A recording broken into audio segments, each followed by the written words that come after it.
एक आदमी ने एक नेक शख्स से कहा, बरकत नाम की कोई चीज नहीं होती। नेक आदमी ने मुस्कुराकर पूछा, क्या तुमने कभी कत्ते और भीड़ें देखी हैं? उसने कहा, हाँ देखी हैं। नेक आदमी ने पूछा, इनमें से कौन ज्यादा बच्चे जनता है? आदमी ने जवाब दिया, कुत्ते ज्यादा बच्चे देते हैं, कभी कभी 7 तक, और भीड़ें ज्यादा से ज्यादा 2 या 3। नेक आदमी ने कहा, अच्छा, अब अपने उर्द गिर्द देखो, ज्यादा तादाद किसकी है? आदमी ने कहा, मैं देखता हूं कि भीड़ें ज्यादा हैं। नेक आदमी ने पूछा, क्या भीड़ों को ज़बह नहीं किया जाता और उनका गोश्त नहीं खाया जाता? क्या उनकी तादाद कम नहीं होनी चाहिए? आदमी ने कहा, जी हाँ बिल्कुल। नेक आदमी ने कहा, यही तो बरकत है।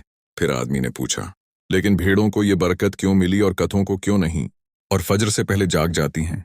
नेक आदमी ने जवाब दिया, क्योंकि भीड़ें रात की शुरू में सो जाती हैं, यूं वो रहमत के वक्त को पा लेती हैं और इन पर बरकत नाजिल होती है।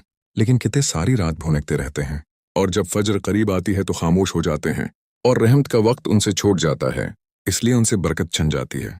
इसीलिए हमें चाहिए कि हम अपने आप पर गौर करें, अपनी रातों को देखें, अपनी बेमकसद महफिलों और देर तक जागने को सोचें। शायद यही चीज़ें हमारी बरकत, हमारा सुकून और हमारे घर वालों का चीन ले जा रही हों।